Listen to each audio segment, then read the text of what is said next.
Draft is a week from tomorrow. John Clayton from the Washington Post. A lot of trade possibilities, and he maps out a bunch of them, and one includes the Philadelphia Eagles. So we'll get his thoughts on that. Howie Roseman, Nick Sirianni, and Andy Weidel all spoke today, and they said something that makes me think a trade could be happening. We'll see if John agrees. He has a trade involving the Eagles happening as well, so let's bring him into the conversation now here on the Boardwalk Honda Hotline. John Clayton from the Washington Post is back with us. We are almost 1 week officially from the draft. John, it's good to have you back, man. How you been? Good. How are you? All is well, and I know that a lot of people this time, they're throwing all the stuff out there, but trades. Why, in your opinion, do we think there could be a lot of trades in this particular draft? Well, the big reason is that the pandemic caused so many issues right now in college football. I mean, you have some teams that played 4 or less games. You've got 7 or 8 opt-outs as first-round candidates, including 3 of the top 4 offensive linemen. And then the big thing is that this draft is so thin because, in a normal year. Now, again, I know the Denver Post counted this up by conference, and it was a total of 1,046 players that went for what's called the super senior season, staying in college in 2021 and getting that second year as a senior in college. And so that leaves, less than 700 players eligible for this year's draft, which means it's going to be really tough to get any kind of good undrafted player. The list is going to be so thin. And when you start to get into the 6th and 7th rounds, and even the 5th round, you're maybe getting guys with undraftable grades. And so because of that, and particularly at certain positions, because I can't find more than 2 defensive tackles that'll go in the first 2 rounds, and you may not have one, maybe just one, go in the first round. Then you look at the safety position, that's thin. You look at tight end, that's really thin. And there's a lot of defensive spots that just aren't there. The edge rushers, they're more in the middle first-round picks than they are anything else. And so because of that, you can get pretty close to the same player if you want to try to move down. But also, if you want a certain type of player, it's probably better to try to move up. Very good explanation from John. Now, as you write in the Washington Post article, the intrigue starts at 4, but that doesn't mean there's going to be a pick at 4. There could be a trade at 4. Yeah, in fact, it's even getting more interesting because, talking to some people down in Atlanta today, they're now starting to think that Arthur Blank is making that push to take a quarterback. And also, they could be doing that just to try to entice a team to try to trade up to go, whether it's going to be Detroit, Denver, somebody else, to move up and take that pick. But here's the interesting thing. If indeed it goes to Mac Jones going at the 3rd pick, they could stand and take Justin Fields, or they can possibly go take Trey Lance. But then we find out today that there's a little bit of an epilepsy issue right now with Justin Fields. He has it in the family. I mean, his family's been able to pretty much get through that by their mid-20s, but you wonder if that's going to affect things.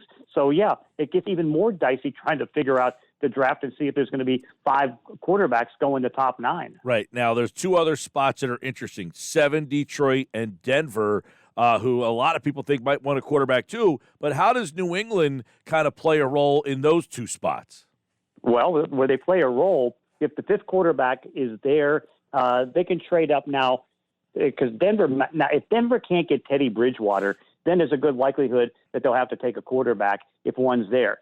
Detroit, it's up and down whether they're going to do a quarterback, because again, they do have Jared Goff, and they did take $20 million and bite the bullet on that as far as, getting $20 million off his base salary, replace it with signing bonus to free up some cap room. But, the one team now they can possibly trade with would be Carolina, because Carolina did get Sam Darnold. They have the 8th pick in the draft, and so they can jump the Denver Broncos and maybe get that 5th quarterback if he falls. John Clayton, Washington Post. The NFC East teams are all interesting. You got Washington, who could trade up for a quarterback. You have the Giants, who could get out of their spot for a quarter because somebody else wants a quarterback. So, and then Philadelphia, who could move up because they want a corner. So the 3 NFC East teams seem very interesting on draft night. Yeah, they really do, because again, you can see that the way it's shaping up, the top 9 picks in the draft right now, if there's no trades, are probably going to be offensive players, because you're going to have Kyle, you're going to have tight end and Kyle Pitts. You're going to have Lamar Chase, wide receiver. You then got the move to get Penny Sewell. And so you throw all those things together, and that means that you may not get a draft pick as a defensive player until 10 with the Dallas Cowboys. But knowing that the Dallas Cowboys are likely going to take Patrick Surtain from Alabama, then you can see that Philadelphia might want to jump them because they do have the leverage now with the capital, with the trade that they made with San Francisco and Miami, and you move up a couple spots and you get what they might be determining to be the best defensive player in this draft and a corner that will go on the other side of Darius Slay and really help the defense.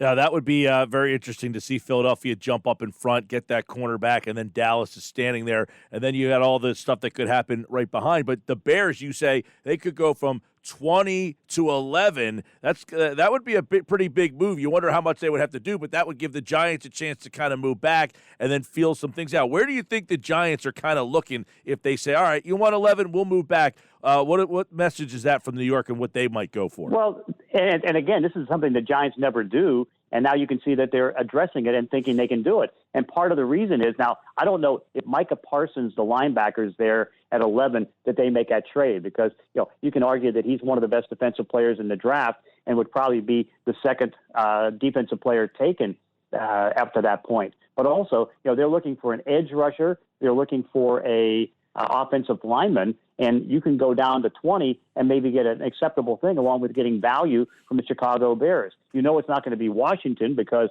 the Giants aren't going to help out the Redskins in getting a quarterback or getting what they might want, because they're also looking at linebackers and tackles. So, but yeah, Chicago could do that and move up, and they could probably have to pay a lot to the Giants, but I think the Giants could take that. John Clayton, Washington Post. All right, this trade would be very interesting because this never happens, but the Packers taking a wide receiver, moving into the 21 spot with Indianapolis to take a wide receiver. I don't think they've ever done that for Aaron Rodgers.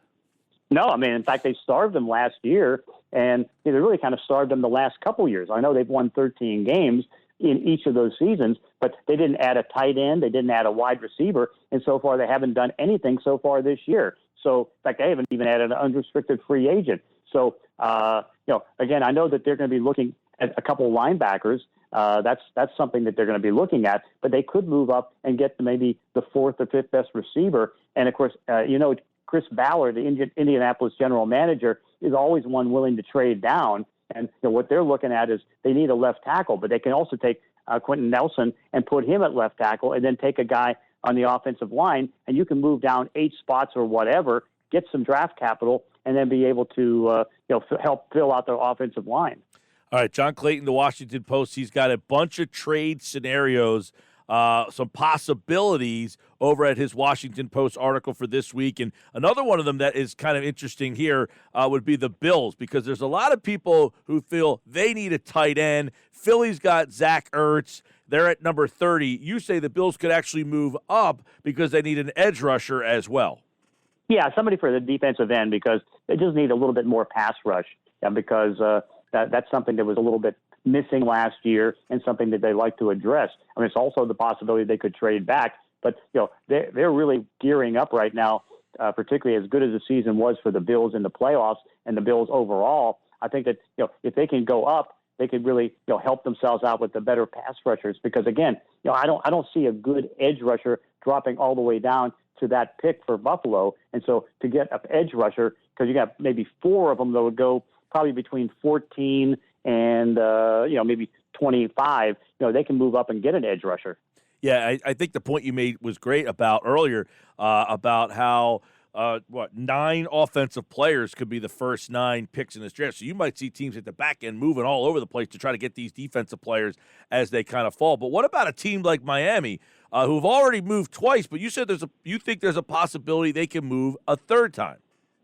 Yeah, because I think they can move back. Now, there's a talk that maybe they would move down from 6, but why would you do that? Because they're going to get Lamar Chase, and if they don't get Lamar Chase, they could get Kyle Pitts.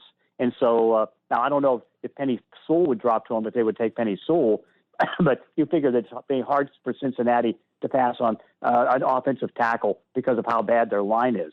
I know that Joe Burrow in Cincinnati would love to reunite with Lamar Chase, and so that is a consideration. But I think in the end, what you can see from Miami, they're sitting there with the 18th pick.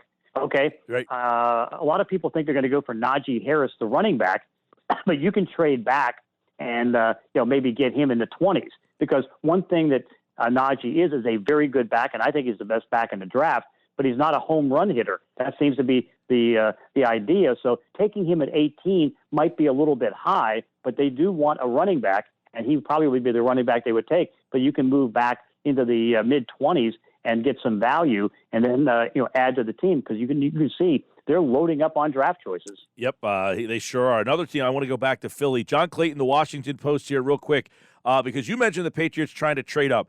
Now, do you think there would be a quarterback at number 12? Because we know Howie Roseman, they like to go line, offensive line, defensive line. And if a quarterback is there at 12, does Roseman say, you know what, I'll move back and I'll get myself another offensive lineman? Do you think a quarterback makes it to 12?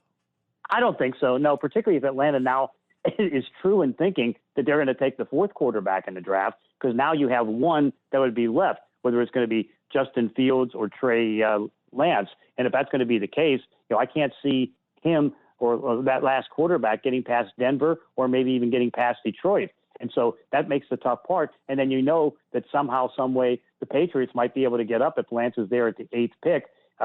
So I think that there's no chance right now, because it looks like 5 are going to go in the top 9. Wow, that would be wild. Now, when we hear so much, John, about teams who draft best player available versus, need, these quarterbacks can't all be on the board as these teams' best player available, right? I mean, I guess there's a special side little thing when you're dealing with quarterbacks. Yeah, but of course, the issue is that next year's draft class for quarterbacks is not going to be that good, from what people are starting to say. I know it's going to be a better draft, and you're going to see more deals done for picks for next year's draft. Like, for example, so far of the 18 trades, 19 had involved 2022, 2023 picks. Wow. Because you have 1,046 players who have that super senior season, which means that they went back for that second college year, leaving less than 700 guys for this year's draft. And so because of that, you're going to see a lot of trades like that. But no, I think that if you're going to you took a guy in the second round last year that you didn't know was going to be on the field. They haven't guaranteed that he's going to be a starting quarterback. But it's like, how many quarterbacks do you want to take? Because then you're talking about, 3 in a matter of 5 years, 4 years? That's a lot. No question. And Howie Roseman brought up today, he actually said, look, I'm already looking ahead to next year where we have 4 picks in the first 2 rounds. Like, he already made that, hey, we're already set up there. So it would be interesting to see if they try to get another pick in that draft next year based on what you just said. And a lot of teams are also on draft night jockeying around trying to add picks in next year's draft. By the way, Philly has 11 picks, the most in the draft. So Howie Roseman plus 11 picks probably equals a lot of action for Philly on draft night. Agree? Oh, it should be fascinating, because, again, this is going to be all over the place, because, again, it's without doubt the weirdest draft I've ever seen, but it's also a draft that just has so many intriguing type of things with the quarterbacks, the lack of defensive players in certain positions, and the abundance of offensive tackles and offensive linemen and wide receivers. John Clayton, check out his Washington Post story on trade possibilities. See what your favorite team could do on draft day, which is a week from tomorrow, and you can hear the draft right here on 97.3 ESPN. John, take care, pal. Okay, thanks.